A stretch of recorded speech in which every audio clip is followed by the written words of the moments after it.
técnica. Só que o entendimento do TSE é que tudo foi correto. O entendimento desse instituto, o voto legal, contratado pelo PL, é de que há uma série de problemas na votação. E essas urnas todas teriam problemas. Elas não seriam auditáveis. Você não teria transparência no processo de voto. E daí, justamente, há todo um questionamento. Agora são 4h22. A gente está aguardando ainda lá em Brasília. Vamos a Brasília agora, que começou essa entrevista coletiva lá do PL sobre esse manifesto em relação à votação deste ano. Para poder discutir tecnicamente com os funcionários do TSE o que é salutar e saudável para a própria democracia. Então, hoje, será apresentado pelo engenheiro Carlos Rocha, que liderou esse estudo técnico e que irá comentar aqui para vocês alguns pontos que merecem ser observados. E eu confesso que fiquei surpreso. Repito, esse relatório não expressa a opinião do Partido Liberal, mas é o resultado de estudos elaborados por especialistas graduados em uma das universidades mais respeitadas do mundo e que, no nosso entendimento, deve ser analisado pelos especialistas do TSE, de forma que seja assegurada e resguardada a integridade do processo eleitoral, com o único intuito: fortalecer a democracia para fortalecer o Brasil. Com a palavra, o engenheiro Carlos Rocha. Boa tarde a todos. Muito obrigado aqui pela oportunidade de falar com vocês. Em primeiro lugar, eu gostaria de destacar que esse ano nós tivemos um avanço muito grande, liderado pelo TSE, na transparência eleitoral. E é um processo de avanço. Foi criada a Comissão de Transparência Eleitoral, o Observatório de Transparência Eleitoral, e no dia 1º de agosto nós tivemos lá na primeira reunião do encontro das entidades fiscalizadoras. Naquele momento, recebemos inclusive vários documentos, sendo que um dos documentos muito interessante, muito bem feito, é o glossário das eleições informatizadas de 2022. E nesse documento, então, estão descritas as funções dos diferentes arquivos que são gerados pela urna eletrônica. E agora, logo após o final do segundo turno, no dia seguinte, o TSE, numa ação de transparência extremamente positiva e de uma maneira pioneira, publicou os 3 arquivos no portal de resultados do TSE.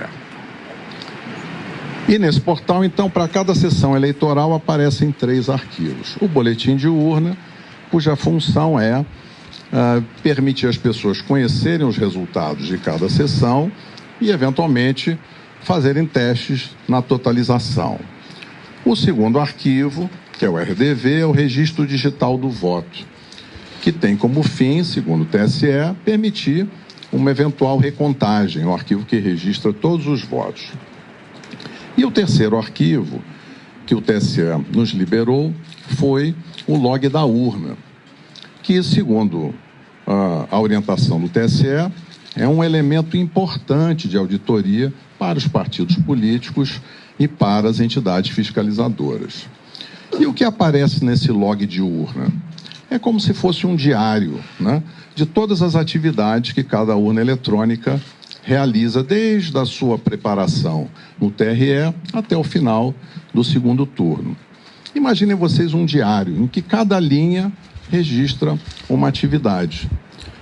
Então, para o registro de cada atividade no log de urna de cada equipamento, o programa que constrói esse log, ele lê 2 dados, 2 informações diretamente do hardware da urna.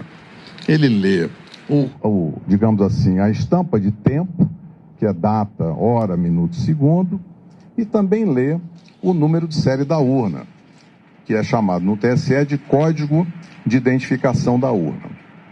E é muito importante que essas informações estejam todas corretas, porque são essas informações que garantem a associação daquela atividade, daquele registro de atividade com o hardware, com aquele equipamento físico que realizou aquela atividade. E é importante destacar o seguinte: o nosso trabalho técnico de engenheiros, a gente faz isso para outras organizações do setor privado, e quem audita constrói, quem audita procura sempre colaborar com a organização auditada, e no caso aqui, é nosso propósito contribuir com o aperfeiçoamento do sistema e ampliar a confiança, seja dos eleitores, seja dos candidatos, em todo o processo eleitoral. Então, esse é o nosso objetivo. E nessa linha, então, seguindo a orientação do TSE, fomos analisar os arquivos log de urna, que é esse elemento de auditoria que pela primeira vez foi divulgado junto com os boletins de urna.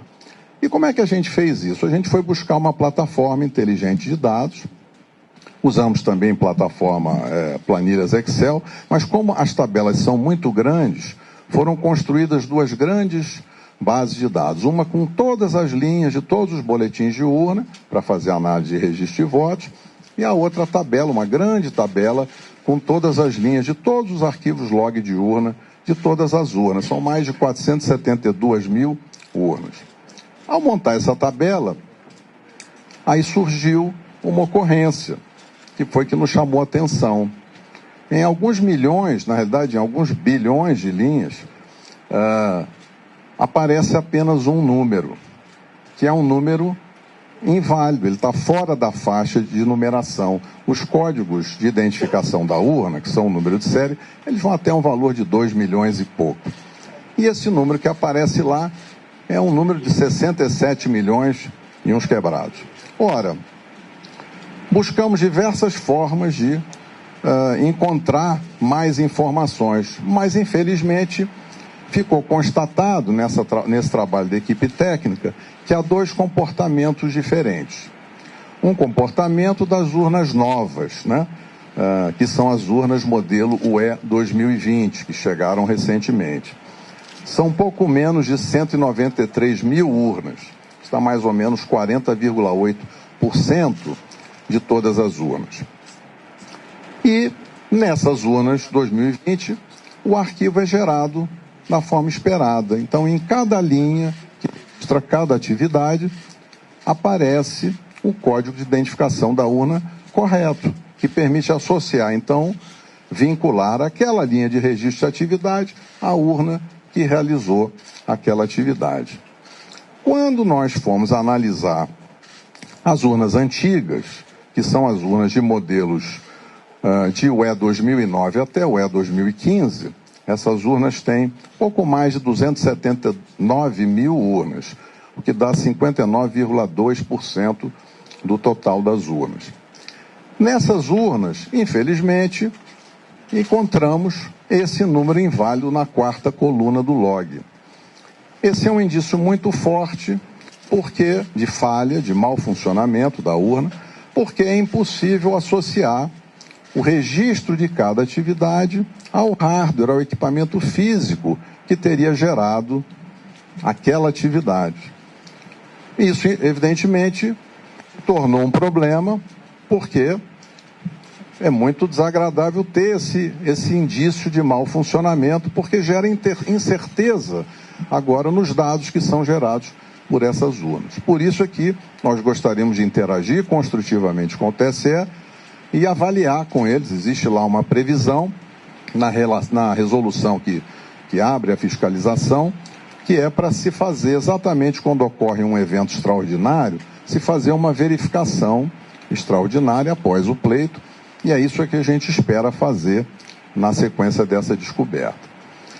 Um outro tema para finalizar é que surgiu uma outra ocorrência, que também é uma ocorrência importante, porque descobriu-se que existem urnas que travaram, assim como o nosso celular trava, assim como o computador trava, e quando acontece isso, a gente precisa muitas vezes desligar e ligar de novo.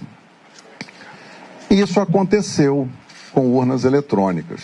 Então, urnas travaram e foram desligadas no meio do período da votação, na chave, possivelmente o mesário fez esse desligamento, e foram religadas para que a urna voltasse a funcionar. Isso não seria um problema se não tivesse ocorrido uma violação do sigilo do ato de votar. Porque o que acontece é que, na hora que a urna trava, e em diversos momentos isso aconteceu durante a votação de um eleitor, quando esse erro ocorre, a urna trava e aí registra no log uma linha de atividade com a mensagem de erro, mas que expõe os dados pessoais de eleitores de duas formas. Seja no nome completo do eleitor, em algumas ocasiões, em torno de 200 ocorrências, seja expondo o número do título de eleitor daquele eleitor que estava votando no momento em que a urna travou. Ora, esse ponto é um ponto muito sensível, porque o sigilo da votação e o sigilo do ato de votar é um direito constitucional. Então, na hora que a gente identifica uma ocorrência que viola o sigilo do ato de votar, esse é um tema que traz muita preocupação. Então, será muito importante trabalhar com os colegas do Tribunal Superior Eleitoral para averiguar o que poderá ter causado esse tipo de ocorrência. Mas o que na realidade, resulta dessas duas ocorrências, tem outros indícios e possivelmente aí o relatório técnico vai ser divulgado, vocês vão ver dados mais detalhados sobre a análise que foi feita. Mas a gente resolveu falar para vocês, nesse tempo curto, dessas duas ocorrências. Então, finalizando, uma ocorrência é em cada linha de registro da atividade de funcionamento da urna. Em todas as urnas, modelos antigos, o código é inválido. Então, é impossível associar aquela atividade com a urna que realizou. Isso, então, é um indício muito forte de que há um problema nos programas. Esse problema pode ter diferentes causas, o relatório entra nesse detalhe. E outro ponto é essa ocorrência da violação do sigilo do ato de votar. Então, acho que esses são os dois pontos, eu encerro aqui a minha observação. Quero cumprimentar aqui nosso líder no Senado, o Portinho. Quero cumprimentar também o Atineu, nosso líder na Câmara. Quero cumprimentar o Magno Malta. Nossos deputados estão aqui, vários deputados que vieram aqui. O Gustavo, que veio aqui nos prestigiar. General Girão e muitos deputados, o Luiz Lima. Quero agradecer a presença de todos. E quero passar a palavra agora para o advogado Marcelo Bessa. Boa tarde a todos. Eu vou tentar ser bem breve para explicar as razões jurídicas que levaram o partido... Estão vendo melhor? Não. Vou tentar ser bem breve para explicar as razões jurídicas que levaram o Partido Liberal a ingressar com esse pedido perante o Tribunal Superior Eleitoral.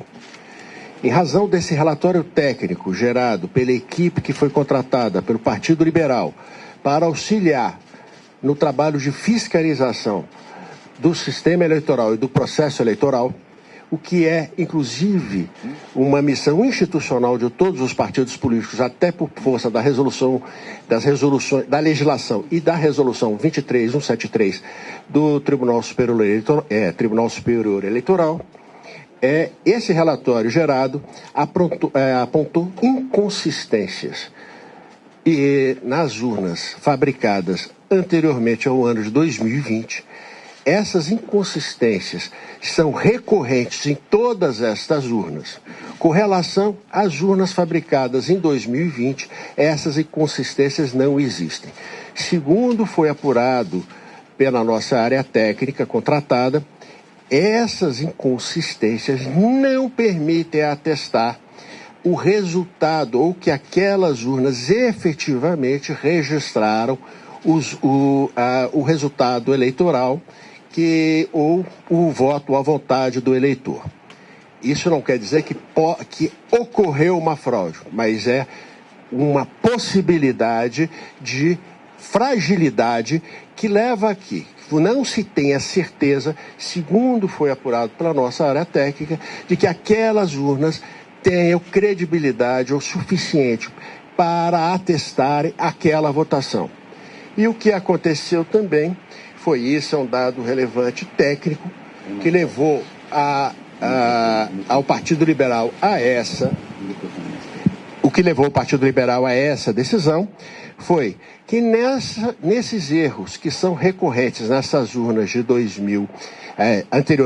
de fabricação anteriores a 2020, que nessas urnas o resultado eleitoral aponta a vitória de um determinado candidato, o candidato Lula, num percentual de 52% contra 47% do candidato Bolsonaro. Por outro lado, nas urnas novas, em que é possível a certificação plena do resultado eleitoral, segundo a nossa área técnica, segundo o relatório que nos foi enviado, esse resultado é diferente.